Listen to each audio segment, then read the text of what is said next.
Bom dia, trabalhador brasileiro, trabalhadora brasileira, aposentado, aposentada, que está aí aguardando a correção do FGTS, ADI 5090. Dando continuidade à minha série de vídeos desmascarando todas as mentiras da AGU, Caixa Econômica e Governo Federal, vamos aqui, pessoal, ter muito cuidado com este ser humaninho aqui, ó. Jader Filho, ele mesmo. Você aí lembra de Jader Barbalho? Você lembra dele? De uma família muito influente politicamente, né, envolvido em diversos escândalos? Pois é, aqui é o filho dele, atual ministro da cidade. E olha só, pessoal, estamos determinados a achar solução, diz Jader Filho à CNN sobre julgamento do FGTS no Supremo. Primeira pergunta que eu gostaria de fazer aos ministros do STF. Como é esse novo direito, essa nova dinâmica do direito? Quer dizer que uma parte, vocês são julgadores, né, ministros do STF, e aí a parte interessada vai e negocia uma decisão com vocês, negocia o resultado do julgamento, vocês não têm mais autonomia para julgar conforme a convicção de vocês. Eu gostaria de entender, que me explicassem qual é essa nova dinâmica que nós estamos tendo no Brasil aqui em relação a direito, né, em relação à prática jurídica, porque o que eu aprendi na faculdade não foi isso. Né? Então, vem aqui um ministro do governo das cidades, que é parte interessada, né, dizendo que está determinado a achar a solução. Então, é ele que vai achar a solução? Então, quando nós tivermos o resultado do julgamento da correção do FGTS, quem foi que achou a solução? Foram os ministros do STF no julgamento ou foi o Jader Filho, o Fernando Haddad, a presidente lá da Caixa Econômica Federal? Quem achou essa solução? Quem foi que julgou? Eu tô confuso. Você aí, inscrito no meu canal, trabalhador brasileiro, trabalhadora brasileira, aposentado e aposentada, conta aí nos comentários. Você também está em dúvida? Porque para mim era uma ação que estava sendo julgada pelo STF, que são os ministros, né, que protegem a Constituição Federal. Mas quando vem um ministro integrante do governo dizendo que ele está determinado a encontrar uma solução, eu já não sei mais quem é que está julgando. Que coisa feia, né? Que coisa ridícula. Pessoal, deixa eu até falar aqui olhando para vocês. Às vezes eu leio essas matérias e eu não acredito no que eu estou lendo. Porque imagine, eu sou advogado, eu tenho diversos processos. Aí a maior parte deles contra o INSS e contra a Caixa Econômica Federal. Aí eu entro com a minha ação, defendendo o meu cliente, e vou marcar uma reunião com o juiz, para eu negociar uma solução. Que maluquice é essa? Isso é direito? Eu, parte interessada em vencer o processo, vou ter uma reunião com o juiz para eu negociar o resultado do processo? Cara, isso não existe. Isso é imoral, isso é absurdo. E eles fazem isso e ainda divulgam. Eles ainda fazem matérias como se isso fosse normal. Será que nenhum ministro do STF tem uma assessoria, tem uma orientação para dizer assim, olha, estão saindo matérias aí falando em negociação de resultado do julgamento. E isso não pega bem. As pessoas não são burras. Eu não sou burro. Você aí que está me assistindo, que é inscrito no meu canal, você não é burro, você não é burra. Quando você lê esse tipo de matéria, quando você entra aqui no YouTube e você vê que nós estamos acompanhando e o que está sendo feito, você tem a exata dimensão de que está havendo um acordo entre governo federal e STF. Aí não tem um assessor de imprensa, não tem ninguém para chegar assim, para você que é ministro do STF e dizer assim, olha, cara, isso tá horrível, isso tá ridículo.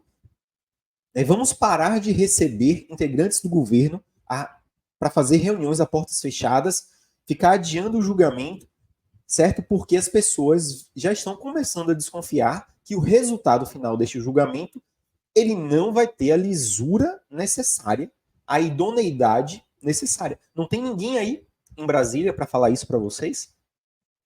Cara, se não tem ninguém aí, eu estou falando isso para vocês.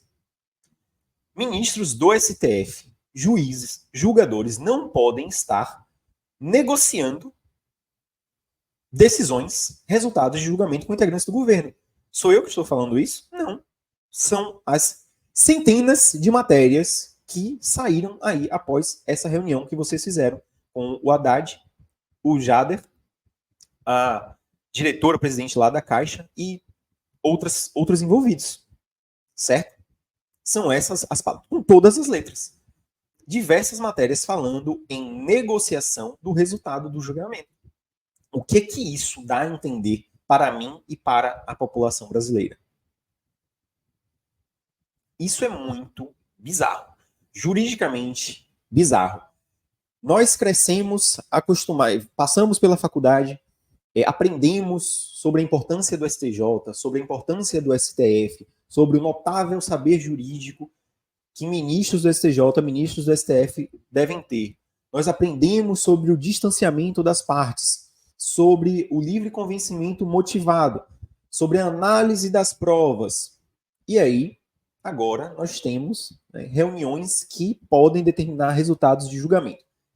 Aí eu faço a pergunta para vocês, ministros do STF. Em que local fica o direito do trabalhador? Em que local fica o direito de propriedade? Porque o FGTS é um direito de propriedade protegido pelo artigo 5º da Constituição Federal, certo? E se a Caixa Econômica provocou um dano, uma lesão, qual foi a lesão? Utilizar uma taxa que não reflete, não recompõe o poder de compra do trabalhador, ela está obrigada a reparar. E reparar por depósito direto nas contas ativas do FGTS, para as contas que ainda estejam ativas, por RPV, requisição de pequeno valor alimentar, caso o valor não exceda aos 60 salários mínimos, ou por precatório, no caso dos valores mais elevados, que passarem ali o teto.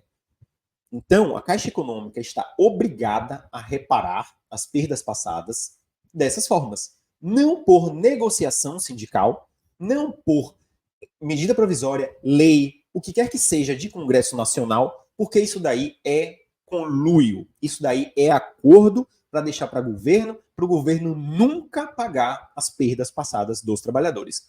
E isso é, ao invés de você ser defensor da Constituição Federal, você ser assassino de Constituição Federal. A Constituição Federal diz uma coisa, as pessoas manipulam e distorcem o direito e fazem outra, dizendo que estão defendendo a Constituição Federal. Isso é manipulação simples e barata. Algumas pessoas não entendem, porque elas não estudaram, porque elas não têm o senso crítico, porque elas simplesmente não entendem. Mas eu entendo. Outros profissionais entendem, outras pessoas do povo também entendem, certo? Muita gente entende e muita gente está vendo o que está sendo feito. Vamos lá, pessoal. Olha só, eu queria mostrar aqui. Ministro das Cidades disse estar confiante em uma solução negociada. Eu acabei de falar. Diversas matérias. Solução negociada. Então, a parte está negociando o resultado de um julgamento no STF. Isso é inacreditável. Às vésperas do julgamento sobre o índice de correção do FGTS, que foi remarcado pelo Supremo Tribunal Federal para o dia 8 de novembro, o ministro das Cidades, Jader Filho, enfatizou a importância do fundo como fonte de financiamento para programas habitacionais e disse estar confiante em uma solução negociada. A todo um instante tem essa questão da solução negociada, o que demonstra o afastamento do livre convencimento dos ministros do STF para uma negociação com o governo federal. E isso, pessoal, não deveria acontecer no Brasil. Certo? Jader participou nessa semana, junto com outros ministros do governo, de uma conversa com o presidente do STF, Luiz Roberto Barroso, sobre os impactos de uma eventual decisão que equipare a correção do FGTS à caderneta de poupança. Veja, primeira coisa, nós não estamos aqui falando de equiparar a FGTS com caderneta de poupança.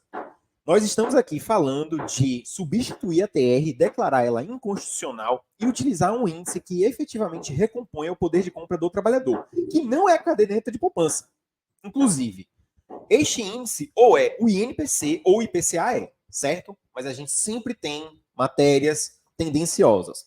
Ele coloca isso daqui, pessoal, para o trabalhador que lê já botar na cabeça assim, não, vai ser a caderneta de poupança. Não. A caderneta de poupança não repõe efetivamente o poder de compra do trabalhador, certo? E o voto do Luiz Roberto Barroso foi para que fosse, no mínimo, a caderneta de poupança, sendo que nós precisamos brigar pelo INPC ou pelo IPCAE.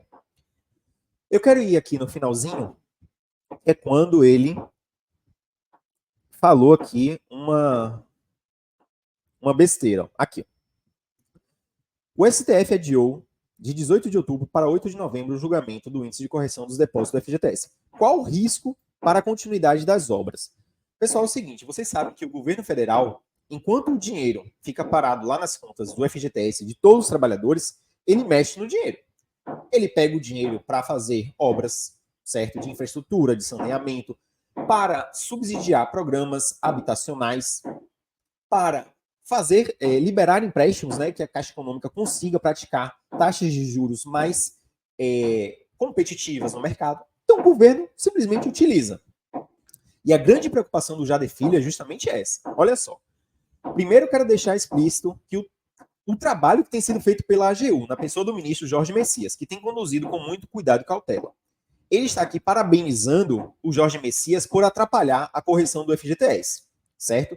Colocando um monte de mentira na internet, um monte de mentira no processo, é isso que ele está fazendo.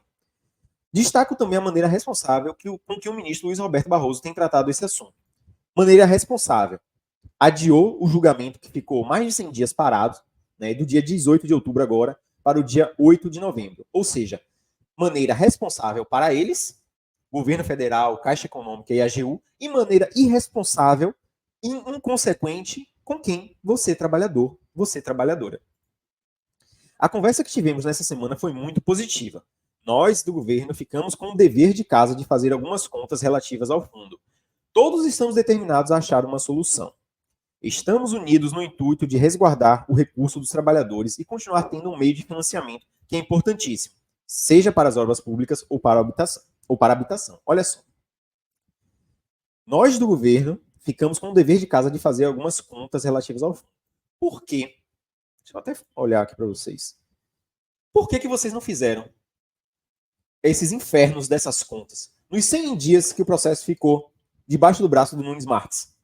Vocês não tiveram tempo para fazer contas, algumas contas, e contas mentirosas, certo? Vocês estão negociando apenas o seguinte, STF, eu vou lhe proteger dessa forma, dos ataques do Rodrigo Pacheco, e vocês vão dar um resultado de julgamento dessa forma aqui, para não prejudicar o governo. Doutor Carlos, será que é isso que eles estão fazendo? Vamos ver no dia 8 de novembro como vai ser o resultado do julgamento. Volto a dizer, se nós tivermos qualquer resultado que não seja declaração da TR inconstitucional, substituição pelo INPC ou IPCAE com pagamento de perdas passadas, mesmo que limitado ali no tempo, com certeza foi acordo, conluio entre governo federal e STF, que é o que ele está falando na matéria. Tiveram uma conversa positiva, estão todos determinados a encontrar uma solução, e eles ficaram responsáveis por fazer alguns cálculos, né? Pura balela. Estamos unidos no intuito de resguardar o recurso dos trabalhadores e continuar tendo um meio de financiamento, que é importantíssimo. Olha só, pessoal, uma coisa muito importante aqui que eu vou falar. O que é que esses sacripantas fazem? Eles metem a mão no dinheiro do seu FGTS, um dinheiro que é seu, um direito de propriedade, para depois fazer obras para que você cumpre, para que você financie, para que você entre em financiamentos com taxas de juros mais baixas. Ou seja, ele tira a mão, ele mete a mão no seu dinheiro para depois fazer obras com o seu dinheiro e ainda te vender. Vocês estão entendendo aqui a problemática e a cachorrada que é esse governo federal e essas pessoas? Eles estão fazendo obras com o seu dinheiro para depois vender coisas de uma forma, entre aspas, mais acessível.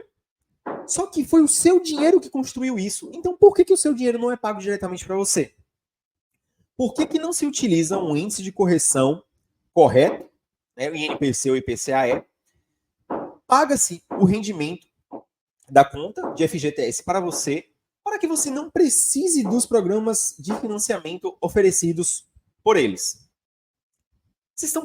Eu vou gravar um vídeo somente com essa dinâmica inescrupulosa, que é pegar o dinheiro do trabalhador, fazer obras, fazer casas, apartamentos, construções, para depois vender financiamentos, né, contratações em que o trabalhador vai gastar mais dinheiro ainda para alimentar o governo. Cara, isso é muito inescrupuloso. Eu acho que ainda tem aqui, pessoal, o finalzinho, ó. Qual a linha de ação do governo para esse caso? Jader Filho, precisamos ter serenidade nessa discussão. A partir disso, podemos chegar a um entendimento que possa atender tanto as necessidades de financiamento, como resguardar a atualização dos valores que são da poupança do trabalhador. O senhor concorda com o parecer feito pela AGU? Jader Filho. Todos estamos trabalhando de forma conjunta nisso. Nós, no Ministério das Cidades e na Caixa, somos quem subsidia a AGU. Então, veja, ele está falando aqui, pessoal, que as mentiradas e as cachorradas que a AGU fala no processo, quem é que manda falar? Ele, Jader Filho, e o Fernando Haddad, certo? Então, todas os números inflados, os impactos econômicos terríveis, são que municiados pelo Ministério das Cidades. Ficamos responsáveis por fazer novos cálculos para que possamos, a partir desses cálculos, apresentar soluções e termos um equilíbrio. Nossa expectativa é encontrar uma solução para isso. Precisamos ter o FGTS como um mecanismo financiador. Olha só. Ele aqui bate o martelo. Ele quer continuar utilizando o FGTS para que o governo meta a mão, possa fazer obras, possa oferecer empréstimos a valores, juros mais baixos, né, e uma infinidade de coisas.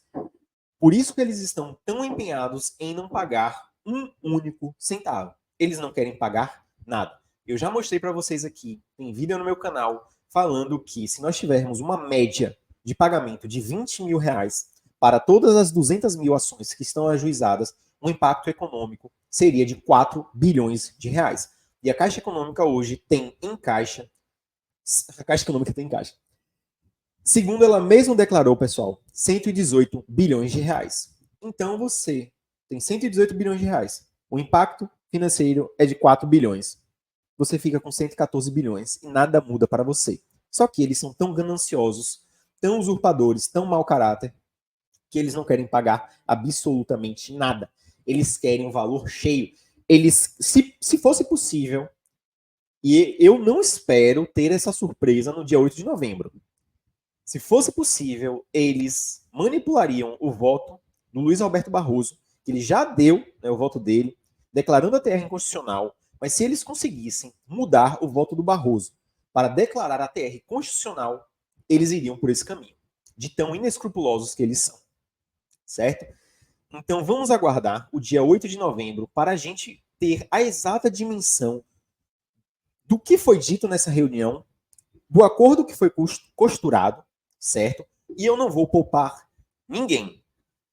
Quanto maior for a sacanagem e a safadeza contra você, trabalhador, contra você, aposentado e aposentada, mais fortes serão as minhas críticas aqui no meu canal. Tá bom, pessoal? Se ainda não é inscrito no canal, se inscreva, deixe seu like que me ajuda muito e compartilhe esse vídeo para que mais pessoas tenham acesso à informação jurídica de qualidade. Um abraço, pessoal, e até a próxima.